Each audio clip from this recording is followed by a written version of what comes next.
Tropical storm Debby is bearing down on North Carolina. I'll have the severity and timing of everything you can expect. Right now at 6, WRAL crews are tracking the storm every step of the way. Our reporters are spread out, covering every moment along the North and South Carolina coasts as it hits. The double red flags are flying here in Myrtle Beach. That means no swimming here in the water as we continue to monitor Tropical Storm Debby. We'll have live reports from the Grand Strand coming up. And we're starting to see Debby's impacts closer to the Triangle. Stay with us for up-to-the-second storm reports from the WRAL Live Center.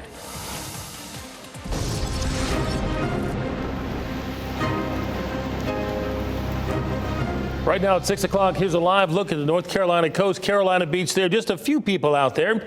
We've seen bands of rain throughout the day, and it will really pick up over the next couple of days. Thank you for joining us. I'm Gerald Owens. And I'm Deborah Morgan. Now let's take a live look from Charleston, South Carolina. The downtown area is shut down right now because of all the flooding, but the storm is moving out of this area. We have crews in 2 states covering the storm. We begin with meteorologist Mike Mays in the WRAL Severe Weather Center. Mike, this storm is going out over the water and will likely strengthen now. Yeah, it does have the potential, although I have to stress, I looked at all the intensity models and none have it becoming a hurricane, but we can't let down our guards because once it's over warmer water, you never know what can happen with hurricanes. So there's the storm right now. It is a weak tropical storm with top winds of 40 miles per hour, but crawling east-northeast at only 3. And if you recall back when Florence was moving through southeastern North Carolina, it moved at 2 miles per hour, and that's what allowed it to dump all that heavy rainfall. But we expect the forward motion to increase. So 2 a.m. Wednesday, it's off the coast of South Carolina. By 2 a.m. Thursday, top winds are forecast to be 60, making landfall perhaps south of Georgetown, moving due north. And the forward motion on the Hurricane Center's forecast is faster now. 2 a.m. Friday morning, top winds are at 35. That means 2 o'clock in the afternoon on Friday, the center should be here, and most of the rain is north and east of the center. So Friday could actually be a much improved day than what we've been talking about previously. So here's the radar view out of Charleston. There is the center of circulation just around Savannah. Half of the eye is over water, half of the eye is over land, but moving east-northeastward, it would take it over water, so it does have that opportunity to intensify once again. And for us, we've been seeing these rain bands moving on by, and on occasion, there have been tornado warnings down east. And for us, we're seeing the initial rain bands coming in today, only to increase during the day tomorrow. And I think the worst weather will be for the day on Thursday. Now, there is a tornado watch that was in effect until 6 o'clock. It's been expanded to 1 a.m. for some of our southeastern counties, with that potential for isolated, weak, brief tornadoes in that region. And on the live dual Doppler 5000, we've seen light rain cruising through the area here in Wake County and points south toward Fayetteville, and some heavier rain down east. This is likely to continue this evening and also overnight. Futurecast starting at 6 o'clock shows where that center of circulation is around Savannah. We see the rotating bands around that system. Tomorrow morning at 6, there may not be a whole lot of rain out there, but we expect that to pick up, and the heaviest should be in our southern counties during the afternoon and evening. And as the eye gets closer, or the center of circulation gets closer, those heavier rain bands will shift to the north. So that's why I'm thinking Thursday would be the day that we have the heaviest torrential rainfall, the greatest likelihood of flooding, the strongest winds. We could see winds gust up to 40 miles per hour. I'll talk more about that coming up in less than 15 minutes. Thursday morning at 6, the center is closing in on Florence, South Carolina, and by 2 a.m. Friday morning should be in this vicinity. And notice where the center is now, there's not a whole lot of rain with it. So once the center gets to Raleigh, most of the rain will be up to the north, so we should see improvement for the day on Friday. Now, WRAL Amy Wilmoth has been in Moncks Corner, South Carolina. Okay, my bad. We do see the chance for showers and thunderstorms decreasing for the day on Friday. Gerald? All right, Mike, this is Brian Schrader in the WRAL Live Center. We just learned that Hope County Schools is going to be closing early tomorrow. They will dismiss at 12:30 p.m. As Mike mentioned, we're expecting the rain really to pick up in intensity tomorrow afternoon. Also, all new here at 6 in the WRAL Live Center, video from Edisto Beach, South Carolina, of some minor flooding and also some damage to some of the homes down there. They've been dealing with rain and wind there along the South Carolina coast all day today.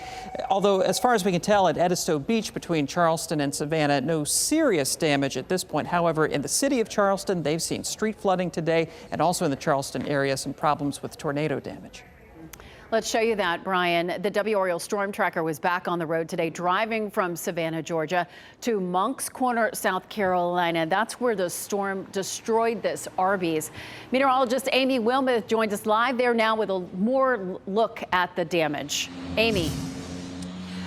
Right, and it has some new information, Deb. The National Weather Service now confirming that this was a tornado. They don't know the strength yet, but it was a tornado. In fact, there's surveillance footage of the tornado hitting this store, and we're efforting to get that video. But look at this. Photojournalist Jamie Munden zooming in onto an air conditioner that belonged to Arby's, but it's on the ground now. It was on the roof before the tornado hit early this morning. Around 2:30 this morning is when the tornado came through. So fortunately, it was overnight. This is a commercial area, and there are no injuries to report, which is the good news in all of this. Nobody was here at the time, but devastating loss here at Arby's. It's a complete loss. I'm pretty sure they're probably just going to have to tear down and start over. Luckily, the path didn't seem to be that wide, maybe half a mile or so, but tornado damage here in South Carolina and flooding. Live in South Carolina, I'm meteorologist Amy Wilmoth. All right, Amy, thank you. Let's go a little farther north. We're seeing the impact of Debby in Myrtle Beach, which is under a state of emergency tonight. WRAL's Chelsea Donovan is there and joins us live. Chelsea, talk about the conditions you're seeing there at Myrtle Beach, and that's not affecting people who are sitting there on the beach. Absolutely, Gerald. When we came to you about 75 minutes ago, it was sunny skies, and that brought out all of these vacationers that have come here, once a year, and this is their week to come here. So right now they're taking advantage of it.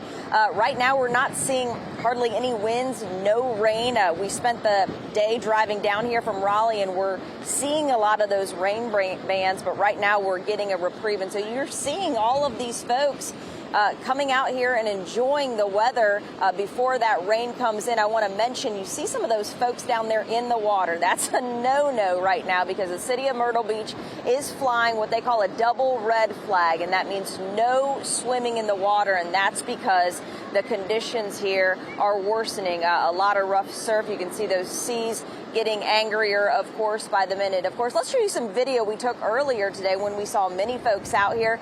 A lot of vacationers from Tennessee, Florida, Georgia, West Virginia, Pennsylvania. They're here for their once-a-year trip, and so they were making the most of it.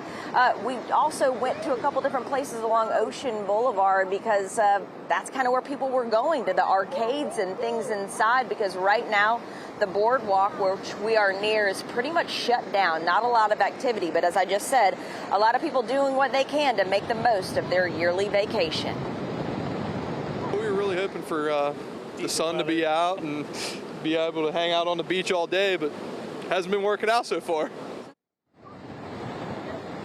All right, wind's starting to pick up just a little bit. We should mention we are under a state of emergency here in South Carolina. The city is operating on what they call OPCON 2, meaning they're under enhanced watch. They've got the resources available, and they're ready to implement them should things deteriorate here, which we know there will be a deluge of rain over the next 48 hours. We're live in Myrtle Beach. Chelsea Donovan, WRAL News. We are seeing the impact from Tropical Storm Debby here in our area. As it moves further inland toward the Triangle, crews are trying to reduce the high risk for flooding. WRAL's Destiny Patterson shows us why crews in Cary say they're trying to be proactive. Now, I want you to take a look at this. You can see this is basically like a big vacuum cleaner. They're pulling up any extra water or debris, and all of this is in an effort to mitigate flood risk here in the area. As we get ready for Tropical Storm Debby, towns like Cary have all hands on deck. Assistant Public Works Director Jimmy Simpson has a saying heading into weather events like this one: hang on. We could be here for a day if the storm were to pick up speed, or we could be here for 2 weeks. Crews trained for safe handling of their chainsaws. Keep both hands on the handles. While others cleared storm drains to reduce flooding. The storm is expected to dump even more rain on top of what we've already seen over the last few weeks. Hopefully this storm is gone by Sunday, but until then, everyone just look out for each other. Battalion Fire Chief Andy Hiscock says the town also has water rescue teams on standby and ways to monitor water levels. Our stormwater department can check stream levels and gauges remotely from here and tell us before anyone has to even go out. Hiscock and Simpson say their crews trained for this and they're ready to help when the storm hits the hardest. So this big machine behind me is just a small part of a much larger effort to keep the area safe. The town officials tell me that they're also working with homeowners associations in order to work with neighborhoods to lower any bodies of water. Again, all in an effort to mitigate flood risk. Destiny Patterson, WRAL News, Wake County. And WRAL has the largest team of meteorologists and reporters bringing you complete coverage throughout the storm. Stay with us on air and online for new reports and forecasts the rest of the week. Welcome back here to the WRAL Live Center. In the past 15 minutes, we just got video from a security camera of that tornado blowing through Moncks Corner, South Carolina. Take a look at your screen right now. And over on the left side of the screen, you will see that cloud developing there as a tornado comes through. And then look at that truck flipping on top of that other truck. This is the truck that Amy Wilmoth showed us earlier from the WRAL Storm Tracker. No reports of any injuries with this, but that tornado also destroyed an Arby's restaurant. This all happened around 1 o'clock this morning in Moncks Corner, which is not too far from Charleston. Well, now meteorologist Mike Mays is back with us in the WRAL Severe Weather Center. Mike, it's just like a wait and see at this point. Yeah, we got some busy days ahead. Today was just like the preview of what's to come. Some light rain generally across the area, but I think for tomorrow and Thursday, this is Debbie's local impact this week. The heaviest rain will be tomorrow and Thursday. I think for tomorrow, the heaviest rain would be focused on our southern counties. For us here in the Triangle and points northward, it would be on Thursday. And the flooding risk is high to extreme, and I'll point that out coming up in a moment. Gusty winds, I think those strongest winds will come on Thursday, maybe extend into Friday just a bit. And then the tornado risk would likely be for the day Thursday, where we have that level 1 threat for severe weather. I'll outline that as well. So what we're seeing on the radar this afternoon, generally light rain. If you're going to head out to dinner, do a dog walk, you may have to run out real quick and then come back in. The doggies are likely to get wet. Heavier rain toward the coast, heavier rain to the south over parts of Bladen County and also Columbus and Brunswick counties. And there actually have been a few tornado warnings, not only here, but over toward the New Bern area. And we see these rain bands coming on by. And remember, inside these rain bands, this is where you have the strongest rain and the strongest winds as well. So if you have one of these bands come on by tomorrow or Thursday, embedded in that is those winds that could gust about 40 miles per hour. Now, the storm is expected to intensify, making landfall somewhere in this area with 60-mile-per-hour winds. We'll watch to see if it does get stronger than that. But once it gets up toward our neighborhood, our neck of the woods, so to speak, it will be a much weaker storm, 35 to 40-mile-per-hour winds. And there's the center of circulation now trying to get over the water, moving to the east-northeast at only 3 miles per hour. These are some of the total rainfall totals since the rain began. Charleston 9.4, Savannah almost 9 inches, Hilton Head 7.4, Waycross, Georgia 6.83, Jacksonville, Florida for Deborah Morgan 5.07 because she used to work there. Myrtle Beach so far only 1.55, but you know that number is going to go up. So our flooding risk is highest on Thursday, where you see the purple from Raleigh south to Fayetteville. That's an extreme risk. We're likely to have flood advisories and flash flood warnings. In fact, those flash flood warnings will probably be widespread. It's a high risk up towards southern Virginia and then medium risk as you get to the yellow areas.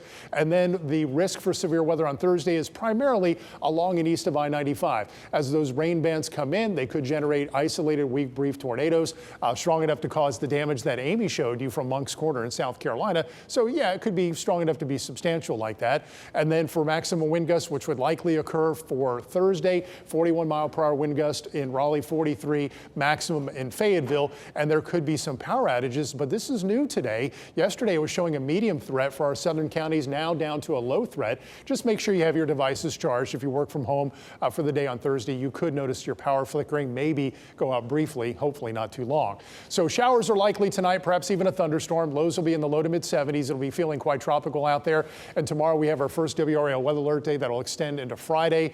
Our highs tomorrow will be in the lower to maybe mid 80s, 84 in Roxborough, 82 in Raleigh, 83 in and Fayetteville. And again, I think some of the heavier rain would be in our southern counties. We'll be on the lookout for that. 7-day forecast, WRAL Weather Alert Days through Friday. Now, Friday may not be quite so wet as what we're advertising because the storm's forward motion looks like it's quicker, but we'll probably leave the weather alert day because the rivers will likely go up and the river levels will likely go up into the weekend for Saturday and Sunday. Once the storm passes and all the rain has fallen, we'll get a better idea of what the river flooding threat would look like, but only small chances for rain Saturday and Sunday, and Monday and Tuesday, small chances as well.